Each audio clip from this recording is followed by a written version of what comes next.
Hello learners, आप सभी को प्यार भरा नमस्कार। ज्ञानश्री क्लासेस के यूट्यूब सेशन में आपका बहुत बहुत स्वागत है। आपका बहुत बहुत स्वागत है हमारे डेली अभ्यास सीरीज़ में। तो देखिए, अभ्यास सीरीज़ में हमारा फोकस यही है कि अपकमिंग दिसंबर एग्जामिनेशन तक आपके सारे कॉन्सेप्ट्स क्वेश्चंस के थ्रू क्लियर कर दिए जाएँ। और देखिए, आप लोग की सपोर्ट की बहुत आवश्यकता है इस चीज़ को करने के लिए। और आपसे मैं बार बार कहता हूँ कि लाइक कर देंगे वीडियो को, लेकिन आप लाइक नहीं करते हैं। तो देखिए, एक आपके लाइक करने से इस वीडियो को यूट्यूब दूसरों तक रिकमेंड करता है, और इससे क्या होगा कि जो लर्नर्स जिनको नीड है इस चीज़ की, वो वीडियो उन तक पहुंच जाएगी। तो एक छोटा सा काम है, आप प्लीज़ कर दिया करिए। और इसके साथ साथ नीचे कमेंट सेक्शन में आप ज़रूर बताइए कि ये वीडियोस आपके लिए हेल्पफुल रह रहे हैं कि नहीं। तो स्टार्ट करते हैं आज के 21 सितंबर का ये सेशन। और पहला क्वेश्चन है हमारे पास, which one of the following energy sources has the highest carbon footprint per unit of electricity generated. बताइए, निम्नलिखित में से किस ऊर्जा स्रोत में उत्पादित बिजली की प्रति यूनिट कार्बन फुटप्रिंट सबसे अधिक है। और देखिए, आप अपने क्वेश्चन नंबर ऐसे लिख के और सामने में कौन सा ऑप्शन सही है वो लिखिए। कमेंट सेक्शन में लिखिए, लाइव चैट में मत लिखिए, है ना। कमेंट सेक्शन में लिखना जरूरी है, क्योंकि वो फिर मैं बाद में पढ़ लेता हूँ वो चीज़ जो है जो आप वहाँ पे लिखे रहते हो, तो उससे मैं पता लगाता हूँ कि हाँ, आप लोग जो है वो सही आंसर तक पहुँच पा रहे हो कि नहीं। विच one of the following energy sources the highest carbon footprint के बारे में बात कर रहा है कि किस ऊर्जा स्रोत में उत्पादित बिजली की प्रति यूनिट कार्बन फुटप्रिंट सबसे अधिक है। मतलब कहने का मतलब ये है कि कार्बन फुटप्रिंट यानी कि जो चीज़ें, जो कार्बन उत्सर्जन हो रहा है वो सबसे ज़्यादा रिलीज किस में होता है। सबसे पहला है आपके पास सौर ऊर्जा यानी सोलर एनर्जी, दूसरा है विंड एनर्जी यानी पवन ऊर्जा, तीसरा है कोयला यानी कोल, और हाइड्रो पावर जल विद्युत जिसे हम कहते हैं।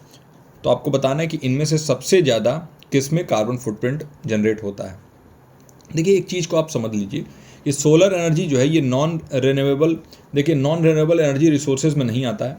जो नॉन रिन्यूएबल एनर्जी रिसोर्सेज होते हैं ना, वही सबसे ज़्यादा कार्बन फुटप्रिंट छोड़ते हैं। ये आपको अपने दिमाग में रखना होगा। तो नॉन रिन्यूएबल मतलब क्या है? जो कोयला का यूज़ करे, है ना, और या फिर फॉसिल फ्यूल्स का यूज करे। तो सोलर एनर्जी तो ऑफ कोर्स रिन्यूएबल है, क्योंकि सोलर एनर्जी के कोई लिमिटेड नहीं है, कितना भी आप यूज़ करो वो ख़त्म होने वाला नहीं है। तो ये इसका करेक्ट आंसर नहीं होगा, इससे कार्बन फुटप्रिंट जो है वो नहीं जनरेट होता है। विंड एनर्जी ऑफ कोर्स ये भी अनलिमिटेड है और इससे भी कोई कार्बन फुटप्रिंट जनरेट नहीं होता है। वही अगर हम बात करें हाइड्रो पावर की, तो ये जल के जो भी फ्लो है उससे अगर हम जनरेट करते हैं इलेक्ट्रिसिटी, उसमें भी कोई कार्बन फुटप्रिंट की बात नहीं आती है। हाँ, उसको कहीं कहीं चलाने के लिए कोयले का यूज़ होता है, लेकिन मेनली हाइड्रो पावर में नहीं होता है। कोयला जो है ना, ये इसका करेक्ट आंसर होगा कि जो कोल फायर्ड पावर प्लांट हैं ये रिलीज़ करते हैं बहुत significant amount of CO2, carbon dioxide. और ये जितना इलेक्ट्रिसिटी जनरेट करते हैं ना, उससे बहुत ज़्यादा ही ये CO2 रिलीज़ कर देते हैं एनवायरनमेंट में, जिससे कि बहुत ज़्यादा इनका कार्बन फुटप्रिंट जो है वो देखा जाता है। कार्बन फुटप्रिंट जो है वो सभी का होता है। आप भी डेली लाइफ में अपने कार्बन फुटप्रिंट छोड़ते हो। जैसे आप श्वसन की प्रक्रिया कर रहे हो, इसमें छोड़ रहे हो, कितना AC यूज़ कर रहे हो उसमें छोड़ रहे हो, प्लास्टिक कितना यूज़ कर रहे हो, कितना पैक्ड फूड यूज़ कर रहे हो, इस सभी चीज़ों से आप कार्बन फुटप्रिंट जो है वो रिलीज़ करते हैं, है ना। वही जो रिन्यूएबल सोर्सेज हैं जैसे सोलर, विंड और हाइड्रो पावर, इनमें जो है वो कॉम्पैरेटिवली कम जो है वो रिलीज़ होता है कार्बन फुटप्रिंट। क्योंकि देखिए, इनमें भी होगा, जैसे बनाने में, जैसे सोलर प्लेट्स हैं तो उनको बनाने में कुछ ज़रूर कार्बन फुटप्रिंट ये छोड़ते हैं। विंड एनर्जी के लिए जो वहाँ पर हम बनाते हैं टर्बाइंस वगैरह, उसके लिए ज़रूर यहाँ पर कार्बन फुटप्रिंट छूटता है। लेकिन अगर हम इनको देखें तो कोयला बहुत ज़्यादा करता है इनमें से। तो C इसका करेक्ट आंसर हो जाएगा, थर्ड वाला। अब अगला क्वेश्चन है हमारा कि द नेशनल नॉलेज कमीशन, याद रखिएगा, नेशनल नॉलेज कमीशन यानी कि राष्ट्रीय ज्ञान आयोग की स्थापना के बारे में बात हो रहा है कि इस्टेब्लिश किया गया था किन प्राइम मिनिस्टर के अंदर। प्रधानमंत्री का नाम बताना है कि जब कौन से इनमें से प्रधानमंत्री थे जब नेशनल नॉलेज कमीशन इस्टेब्लिशमेंट हुआ था। तो देखिए, सबसे पहले तो आपको ईयर मालूम होना चाहिए। जैसे ही आपको ईयर मालूम होगा वो आपको पता चल जाएगा कि उस ड्यूरेशन में कौन थे प्रधानमंत्री। तो नेशनल नॉलेज कमीशन को इस्टेब्लिश किया गया था 2005 में। और तब के प्रधानमंत्री कौन थे? प्राइम मिनिस्टर थे डॉक्टर मनमोहन सिंह, है ना। डॉक्टर मनमोहन सिंह तब के प्राइम मिनिस्टर थे। तो ये फर्स्ट इसका करेक्ट आंसर हो जाएगा, मनमोहन सिंह। और ये जो है ना, मनमोहन सिंह के ही टेन्योर में इसका एस्टेब्लिशमेंट हुआ था। इसका ऑब्जेक्टिव था भारत को एक नॉलेज सोसाइटी में ट्रांसफॉर्म करना, एक ज्ञान का जो है भारत सोसाइटी बने, एक समाज बने जो ज्ञान का समाज बने, नॉलेज सोसाइटी बने, transforming India into a knowledge society, ये इसका जो ऑब्जेक्टिव है वो था। अब अगला क्वेश्चन है हमारा, which of the following international rankings evaluates universities based on academic reputation, employer reputation, faculty to student ratio. बहुत इंपॉर्टेंट क्वेश्चन है और इस टाइप के क्वेश्चन आने के चांसेस बहुत ज़्यादा हैं आपका कमिंग एग्जामिनेशन में, तो मार्क जरूर कर लीजिएगा। और इसीलिए मैं कहता हूँ कि आप डेली जुड़ा करिए हमारे इन सेशंस से, क्योंकि इनमें हम एक्सपेक्टेड MCQ जिसे हम कहते हैं EMCQ, ये यहाँ पर हम आपको बताते हैं। देखिए PYQs का एक लिमिट है, एक लिमिट तक ही आप प्रीवियस ईयर क्वेश्चंस करा सकते हैं, क्योंकि 2019 के पहले के प्रीवियस ईयर क्वेश्चंस कराने से कोई मतलब भी नहीं है। बहुत इजी क्वेश्चंस आते थे उस टाइम पे, और अभी जो पैटर्न है ये पूरा चेंज हो चुका है। तो इसके वजह से हम एक्सपेक्टेड MCQ देखते हैं। पूछ रहा है कि निम्नलिखित में से कौन सी अंतर्राष्ट्रीय रैंकिंग अकादमिक प्रतिष्ठा, नियोक्ता प्रतिष्ठा और संकाय से छात्र अनुपात के आधार पर विश्वविद्यालयों का मूल्यांकन करती है। और जो आपके पास ऑप्शंस हैं वो हैं, पहला QS वर्ल्ड यूनिवर्सिटी रैंकिंग्स, दूसरा है टाइम्स हायर एजुकेशन रैंकिंग्स, तीसरा है शंघाई रैंकिंग्स और चौथा है वेब मैट्रिक्स रैंकिंग्स। तो देखिए आप जो है सबसे पहले तो क्वेश्चन नंबर लिख के और अपने आंसर को कमेंट सेक्शन में लिखिए, और उसके बाद मैं आपको यहाँ एक्सप्लेन करता हूँ। अगर हम बात करते हैं इंटरनेशनल रैंकिंग की, तो इनमें से सभी एक इंटरनेशनल रैंकिंग्स हैं, लेकिन जो रैंकिंग इवेलुएट करता है विश्वविद्यालयों को उनके एकेडमिक रेपुटेशन, एम्प्लॉयर रेपुटेशन और फैकल्टी टू स्टूडेंट रेशियो, और इसके साथ साथ ये भी देखता है कि साइटेशंस पर फैकल्टी कितना है, मतलब कितने फैकल्टी जो है वो पर फैकल्टी पे वो कितने पेपर्स पब्लिश करा रहे हैं, international faculty to student ratio उनका कितना है ना, ये चीज़ें जो है वो ध्यान देता है। वो है QS वर्ल्ड रैंकिंग्स। तो QS वर्ल्ड रैंकिंग्स इसका करेक्ट आंसर हो जाएगा, याद रखिएगा। और बहुत ही इंपॉर्टेंट रैंकिंग है, इस रैंकिंग में आना ही अपने आप में एक बड़ी बात होती है। तो क्वेश्चन नंबर 3 का फर्स्ट ऑप्शन करेक्ट होगा। अब क्वेश्चन नंबर 4 है हमारे पास, नल हाइपोथेसिस स्टेट्स दैट, बताना है आपको शून्य परिकल्पना जो है वो क्या बताती है। नल हाइपोथेसिस के बारे में बताना है। आपको पता ही है, एक नल हाइपोथेसिस, एक ऑल्टरनेट हाइपोथेसिस होता है, इनमें भी एक डायरेक्शनल होता है, नॉन डायरेक्शनल होता है, अलग अलग टाइप के हाइपोथेसिस या परिकल्पना होती है। नल हाइपोथेसिस के बारे में पूछ रहा है, ऑप्शंस हैं आपके पास कि there is no significant difference between the groups being compared, यानी तुलना किए जा रहे समूहों के बीच में कोई महत्वपूर्ण अंतर नहीं है। क्या ये बताता है नल हाइपोथेसिस? या फिर सेकंड ऑप्शन है the research hypothesis is true, यानी शोध परिकल्पना सत्य है। तीसरा है the researcher's assumption is valid, यानी शोधकर्ता की धारणा वैध है। और चौथा है there is a correlation between variables, यानी चरों के बीच सहसंबंध है। बताने कि बताइए कौन सा नल हाइपोथेसिस के लिए सबसे बेस्ट डिस्क्रिप्शन है। तो देखिए अगर हम बात करें नल हाइपोथेसिस के बारे में, तो ये क्या कहता है कि जो भी हम तुलना कर रहे हैं, जो भी कंपैरिजन कर रहे हैं, उसमें या फिर जो चर हैं, जो भी वहाँ पर आपके वेरिएबल्स हैं, उनके बीच में कोई भी रिलेशनशिप नहीं है। नल हाइपोथेसिस यही कहता है ना। तो नल हाइपोथेसिस क्या कहता है कि there is no significant relationship between the groups being compared, है ना। मान लीजिए कि एक ग्रुप है आपका एक्सपेरिमेंटल ग्रुप, जिसको आप दवाई दे रहे हो, जो नई दवाई आपने ईजाद की है, और एक है कंट्रोल ग्रुप, जिसको आप कोई भी ट्रीटमेंट नहीं दे रहे हो, है ना। तो इनमें अगर कोई भी डिफरेंस नहीं आया, अगर इसको दवा दिया जा रहा है और इसको नहीं दिया जा रहा, फिर भी रिजल्ट जो है वो सेम आ रहा है, तो यानी नल हाइपोथेसिस सही है। तो नल हाइपोथेसिस यही कहता है कि there is no significant difference between the groups being compared, और इसीलिए इसका फर्स्ट जो ऑप्शन है वो करेक्ट हो जाएगा, है ना। अगला प्रश्न है हमारा, निम्नलिखित में से कौन सी गुणात्मक शोध पद्धति है। बताना है विच of the following is a qualitative research method. और बहुत ही अच्छा क्वेश्चन है, क्योंकि इसमें बहुत लोग कंफ्यूज हो जाएंगे। देखिए क्वालिटेटिव रिसर्च मेथड के बारे में पूछ रहा है, तो एक्सपेरिमेंटल मेथड क्या क्वालिटेटिव होगा? आप अपने क्वेश्चन नंबर लिख के, जैसे क्वेश्चन नंबर 5 और ऐसे लिख के अपने ऑप्शंस जरूर लिखिए। बार बार मैं ये बात कर रहा हूँ। और साथ ही साथ देखिए, अभी तक लाइक नहीं किया है वीडियो को, प्लीज़ लाइक कर दीजिए, हमारा बहुत एफर्ट जाता है और आपके एक लाइक से थोड़ा सा हमें मोटिवेशन मिल जाता है। तो देखिए क्वालिटेटिव रिसर्च मेथड के बारे में पूछ रहा है, तो एक्सपेरिमेंटल मेथड यानी प्रायोगिक शोध जो है ना, ये क्वालिटेटिव नहीं है, क्योंकि इसमें क्वांटिटी के बारे में हम बात करते हैं। ये क्वांटिटेटिव मेथड होता है, जिसमें हम एक्सपेरिमेंट करते हैं, चरों में हेर फेर करते हैं, और फिर हम जो है देखते हैं रिजल्ट। साथ ही साथ हम क्या देखते हैं, cause and effect relationship establish करना चाहते हैं कि कॉज क्या है और उसका इफेक्ट क्या है ना। एक डिपेंडेंट वेरिएबल होता है, एक होता है इंडिपेंडेंट वेरिएबल। तो जो हम देखेंगे इंडिपेंडेंट वेरिएबल जो है, उसमें कुछ हेरफेर करने पे डिपेंडेंट वेरिएबल में क्या चेंजेज आते हैं, ये एक्सपेरिमेंटल रिसर्च में हम देखते हैं। सर्वे रिसर्च क्या है?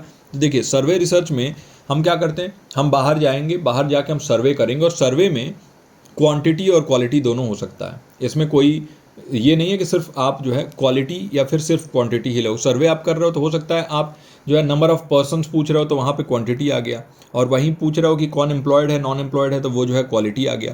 तो ये दोनों ही आ जाएगा।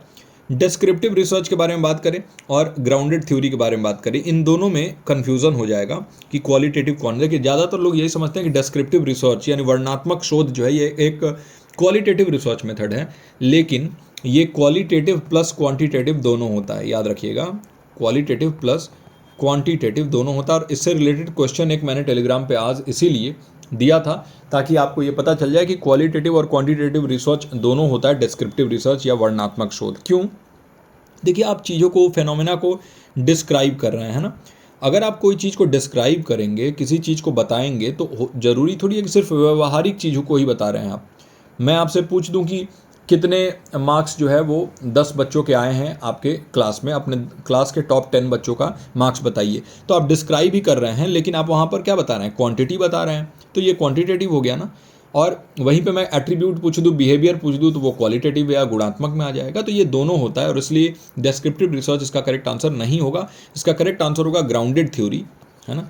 और ग्राउंडेड थ्योरी क्या है? ये एक क्वालिटेटिव रिसर्च होता है, गुणात्मक जिसे हम कहते हैं शोध होता है। और ये मेथड जो होता है ना, इसमें हम कलेक्ट करते हैं और एनालाइज करते हैं डेटा को थ्योरीज को डेवलप करने के लिए। तो हम खुद से ही ऑब्जर्व करते हैं डेटा को, है ना। और हम जो है किसी भी तरीका के पहले से किए गए, है ना, प्री प्रैक्टिस या फिर पहले से लिए गए किसी भी तरीके के आए रिजल्ट्स को हम यहाँ पर नहीं मानते। हम खुद से जो चीज़ करते हैं उसको ही यहाँ पर मानते हैं, और इसीलिए इसे हम कहते हैं ग्राउंडेड थ्योरी। तो ये डिफ़र करता है क्वांटिटेटिव मेथड से, जैसे एक्सपेरिमेंटल हो गया, सर्वे हो गया, तो उससे ये डिफ़र करता है।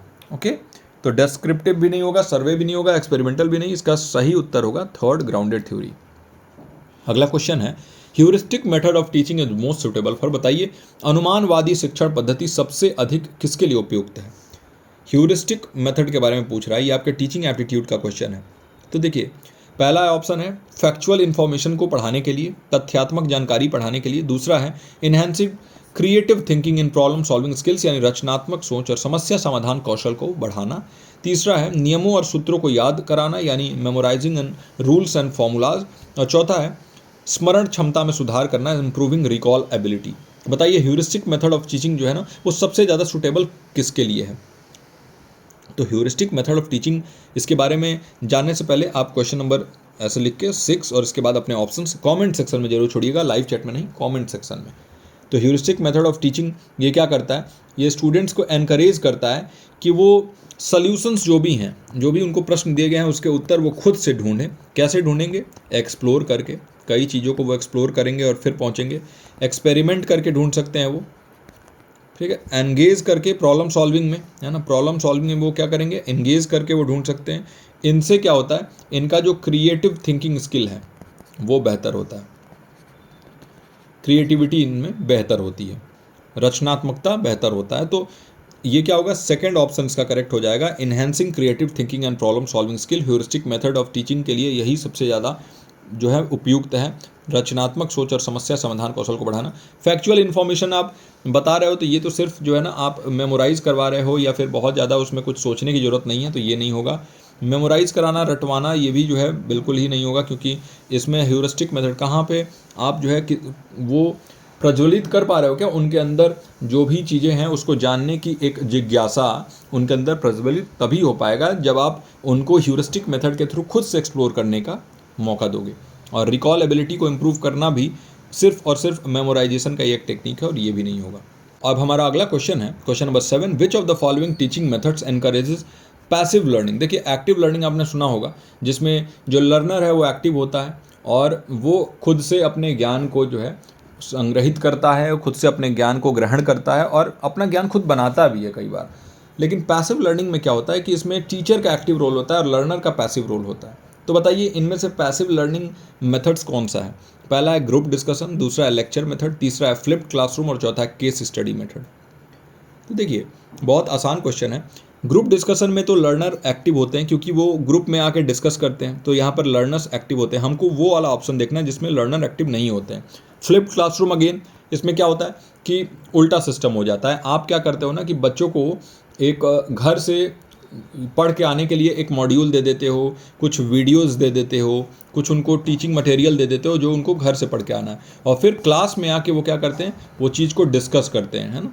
तो जैसे इस नॉर्मल में क्या होता है कि आप क्लास में डिस्कस करते हो, घर से वो होमवर्क लाते हैं, लेकिन यहाँ पर वो उल्टा हो रहा है, इसलिए इसका नाम फ्लिप्ड क्लासरूम होता है। इसमें बच्चे एक्टिव होते हैं। केस स्टडी मेथड में भी बच्चे काफ़ी एक्टिव होते हैं, क्योंकि वो पहले से हुए किसी केस के ऊपर काम करना, उस चीज़ के बारे में समझना, आपस में डिस्कशन करना, ये भी केस स्टडी मेथड में होता है। वही अगर हम लेक्चर मेथड में बात करें, व्याख्यान विधि में, तो यहाँ टीचर आते हैं, लेक्चर देते हैं, स्टूडेंट्स जो है एक पैसिव रोल में रहते हैं, वो सिर्फ सुनते हैं, लिसन, है ना, लिसनिंग जो है वो करते हैं। टीचर एक्टिव इंगेजिंग अगर देखा जाए तो टीचर का रोल होता है। और ग्रुप डिस्कशन, केस स्टडी हो गया, इसमें एक्टिव पार्टिसिपेशन किसका होता है, स्टूडेंट्स का। तो हमें क्या देखना है, पैसिव लर्निंग, मतलब यहाँ पर टीचर का रोल एक्टिव होना चाहिए। तो सेकंड ऑप्शन इसका करेक्ट हो जाएगा, व्याख्यान विधि या लेक्चर मेथड। हमारा अगला क्वेश्चन है, विच of the following is not a part of deductive reasoning. बताना है निम्नलिखित में से कौन सा निगमनात्मक तर्क का हिस्सा नहीं है। पहला है आपके पास जनरल प्रीमाइस, सामान्य आधार। दूसरा है स्पेसिफिक कंक्लूजन यानी विशिष्ट निष्कर्ष। तीसरा है ऑब्जर्वेशन यानी अवलोकन। और चौथा है इन्फरेंस यानी अनुमान। बताइए इनमें से कौन सा पार्ट नहीं है डिडक्टिव रीजनिंग का। तो देखिए, अगर हम डिडक्टिव रीजनिंग के बारे में बात करें ना, तो सबसे पहले हमें ये समझना होगा कि ये होता क्या है। डिडक्टिव रीजनिंग हमेशा स्टार्ट होता है कहाँ से, जनरल प्रीमाइस से, है ना। किसी चीज़ में अगर सामान्य से विशिष्ट की तरफ आप जा रहे हो तो इसी को हम कहते हैं डिडक्टिव रीजनिंग। क्योंकि देखिए, सामान्य मतलब आप इसको मान लीजिए बहुत बड़ा, और इस बहुत बड़े चीज़ में से आप इसको छांटते काटते बहुत छोटे छोटे पार्ट में आते आते स्पेसिफिक तक पहुंचोगे, है ना। तभी तो इसे हम कहते हैं डिडक्टिव रीजनिंग, यानी डिड्यूस करना। डिडक्टिव मतलब कम करना।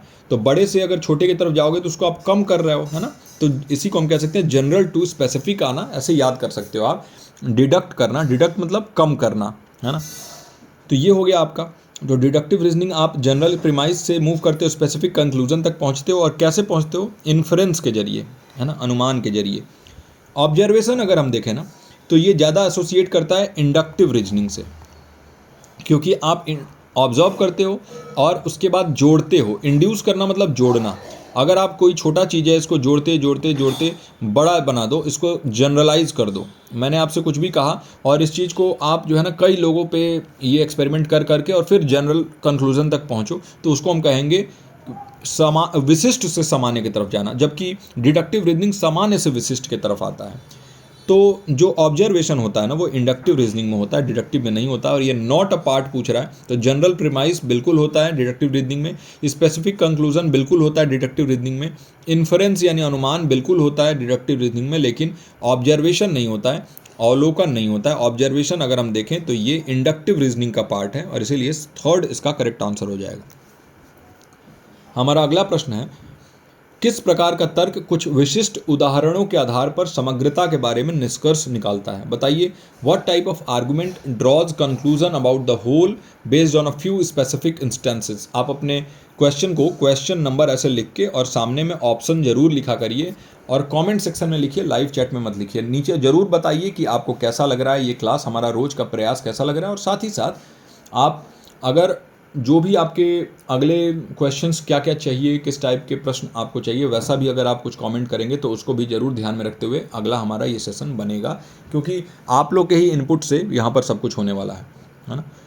तो बताइए, किस प्रकार का तर्क कुछ विशिष्ट उदाहरणों के आधार पर समग्रता के बारे में निष्कर्ष निकालता है। पहला है डिडक्टिव रीजनिंग यानी निगमनात्मक तर्क। दूसरा है इंडक्टिव रीजनिंग यानी आगमनात्मक तर्क। तीसरा है सिलोइज्म यानी न्यायवाक्य। और चौथा है सर्कुलर रीजनिंग यानी चक्रीय तर्क। तो बात हो रहा है यहाँ पर कंक्लूजन ड्रॉ करना, whole based on a few specific instances. मतलब देखिए, कुछ ही इंस्टेंस हैं और इससे आप जो है ना जनरलाइज करना चाहते हो, जनरल कंक्लूजन तक पहुँचना चाहते हो, है ना। तो इसको हम क्या कहते हैं, इसको हम कहते हैं inductive reasoning. Second option is the correct answer, inductive reasoning. देखिए, आपसे पहले ही कह दिया इसने कि आपके पास जो है ना फ्यू स्पेसिफिक इंस्टेंसेस हैं, कुछ कुछ है ना। ये तीन मान लीजिए कुछ पार्ट हैं, और इसको मिला के आप क्या करना है, होल बनाना है, यानी बड़ा कुछ बनाना है। तो अगर आप स्पेसिफिक से जनरल के तरफ जा रहे हो तो यानी आप इंड्यूस कर रहे हो। इंड्यूस मतलब जोड़ रहे हो, इन सबको जोड़ा आपने और फिर आपने कुछ एक जनरलाइज टर्म दे दिया, कोई भी चीज़ हो, है ना। तो ये क्या हुआ, ये आपका हो गया इंडक्टिव रीजनिंग, है ना। इंडक्टिव रीजनिंग में हमेशा आप जनरल कंक्लूजन ड्रॉ करते हो स्पेसिफिक इंस्टेंसेस या ऑब्जर्वेशन से, और डिडक्टिव रीजनिंग में जनरल प्रिंसिपल से आप स्पेसिफिक केस की तरफ जाते हो, है ना। तो ये उल्टा होते हैं एक दूसरे के, जो है वो इन्वर्सली प्रोपोर्शनल हम कह सकते हैं, ये दोनों होते हैं। तो इसका जो करेक्ट आंसर होगा वो होगा इंडक्टिव रीजनिंग। अब अगला प्रश्न बहुत ही इंपॉर्टेंट प्रश्न है, पहले ही आपको बता दूं, और वो प्रश्न मैंने बनाया है आपके लिए, और इसी टाइप के प्रश्न जो है वो ज़्यादातर आपके एग्जामिनेशन में आने के चांसेस हैं, और इसलिए मैं पहले ही आपको बता दिया कि हाँ ये क्वेश्चन नंबर 10 जो है ये आपके लिए बहुत इंपॉर्टेंट है, ठीक है। तो क्वेश्चन नंबर 10 अगर हम देखें तो ये है, विच of the following is not a feature of x post facto research. निम्नलिखित में से कौन सी एक्स पोस्ट फैक्टो रिसर्च की विशेषता नहीं है। एक्स पोस्ट फैक्टो रिसर्च आपको मालूम है क्या होता है, कोई भी ऐसा हम अनुसंधान करते हैं जो कि कोई घटना होने के बाद हम करते हैं, तो उसको हम एक्स पोस्ट फैक्टो रिसर्च कहते हैं। बताइए इनमें से कौन सा जो है एक नहीं है feature x post facto research, यानी कि हमें ये देखना होगा कि 3 तो यहाँ पर हैं और एक नहीं है। ओके, तो चलिए देखते हैं। देखिए सबसे पहला यहाँ पर है आपके पास, the researcher manipulates the independent variable to study its effect on the dependent variable, यानी शोधकर्ता आश्रित चर पर इसके प्रभाव का अध्ययन करने के लिए स्वतंत्र चर में हेरफेर करता है। दूसरा है, यह एक स्वाभाविक रूप से होने वाला स्वतंत्र चर के आश्रित चर पर प्रभाव का अध्ययन करता है, यानी studies the effect of a naturally occurring independent variable on a dependent variable. तीसरा है, it is typically used when experimental manipulation is not possible, इसका उपयोग आमतौर पर तब किया जाता है जब प्रयोगात्मक हेरफेर संभव नहीं होता है। और चौथा है, इट इन्वॉल्व्स ऑब्जर्विंग इवेंट्स और phenomena after they are already occurred, यानी इसमें घटनाओं या परिघटनाओं का अवलोकन तब किया जाता है जब वे पहले ही घटित हो चुकी होती है। मैंने तो अभी आपको बताया है कि एक्स पोस्ट फैक्टो रिसर्च जो है उसमें हम ऐसे इवेंट्स को ऑब्जर्व करते हैं, ऐसे फिनोमेना को ऑब्जर्व करते हैं जो पहले से ही घटित हो चुके हैं, which have been already occurred. तो ये तो इसका जो है फीचर होगा, तो ये डी ऑप्शन तो वैसे आप हटा दीजिए क्योंकि नॉट पूछा है, नहीं है पूछ रहा है, ठीक है। तो डी ऑप्शन आपने हटा दिया। अब इसके बाद जो है हम देख लेते हैं बाकी सभी जो भी यहाँ पर ऑप्शंस हैं, और आप अपने उत्तर जो है वो क्वेश्चन नंबर 10 ऐसे लिख के और सामने में ज़रूर दीजिए। उससे थोड़ा सा हमें भी ये अंदाज़ा होगा कि हाँ आपको जो है ये चीज़ समझ में आ रही कि नहीं। बहुत अच्छा क्वेश्चन है ये, है ना। तो देखिए एक्स पोस्ट फैक्टो रिसर्च जो है इसमें रिसर्चर मैनिपुलेट नहीं करता है इंडिपेंडेंट वेरिएबल को, है ना। इसमें रिसर्चर ऑब्जर्व करता है इवेंट्स को जब वो हो चुके हैं ऑलरेडी। इसमें किसी भी तरीके का मैनिपुलेशन नहीं होता, ये एक्सपेरिमेंटल रिसर्च नहीं है, वो एक्सपेरिमेंटल रिसर्च में होता है ना। तो ये जो है ना एक्सपेरिमेंटल रिसर्च में हम देखते हैं कि वहाँ पर मैनिपुलेशन होता है। Researcher manipulates the independent variable to study its effect on dependent variable, ये हम किस में देखते हैं, एक्सपेरिमेंटल रिसर्च में देखते हैं, और इसलिए ये तो इसका नहीं होने वाला, और यही नॉट पूछा है तो यही इसका करेक्ट आंसर हो जाएगा। अगर हम बी देखें तो studies the effect of a naturally occurring independent variable on a dependent variable, बिल्कुल जो है ये सही होगा। नेचुरली अकर तो हो रहा है, जो चीज़ पहले से घटित हो चुका है उसमें आप कुछ भी हेरफेर नहीं कर सकते, वो नेचुरल है, तो ये जो है इसका फीचर होगा। It is typically used when experimental manipulation is not possible. Of course जब कोई घटना घट चुका है तो वहाँ पर आप एक्सपेरिमेंटल मैनिपुलेशन कैसे कर सकते हो, प्रयोगात्मक हेरफेर कैसे कर सकते हो, क्योंकि वहाँ पर आपके बस में बहुत कुछ है नहीं, बहुत कुछ आपको वहाँ डिस्क्राइब ही करना पड़ेगा एक्स पोस्ट फैक्टो रिसर्च में, या तो जो तथ्य वहाँ अवेलेबल हैं उसके आधार पर आपको कोई कंक्लूजन निकालना होगा। और लास्ट वाला तो हमने देखा ही था कि ये तो डेफिनेशन ही हो गया आपके एक्स पोस्ट फैक्टो रिसर्च का। तो इसका ए जो है सही उत्तर हो जाएगा, शोधकर्ता आश्रित चर पर इसके प्रभाव का अध्ययन करने के लिए स्वतंत्र चर में हेरफेर करता है, ये इसका फीचर, ये इसका विशेषता नहीं है। तो ये थे कुछ 10 क्वेश्चंस आज के। आई होप कि बहुत हेल्पफुल रहा हो ये सेशन, और बहुत मेहनत जाता है आप लोग के लिए इन सेशंस को बनाने में, इन सेशंस को आप तक पहुंचाने में। तो आपसे यही रिक्वेस्ट है कि प्लीज़ लाइक कर दीजिए इस वीडियो को, अपने अपने स्टडी ग्रुप्स में इसको शेयर कर दीजिए, और नीचे कमेंट करके बताइए कि आपके लिए ये सेशन हेल्पफुल है कि नहीं है, और इसको हम लगातार कंटिन्यू रख रहे हैं तो आपके मोटिवेशन से ही यहाँ पर कंटिन्यू हो पा रहा है चीज़। तो बस इस वीडियो में यहीं तक, मैं मिलता हूँ आपसे अगले वीडियो में। टिल देन आप अपना और अपनों का ख्याल रखिए। नमस्कार।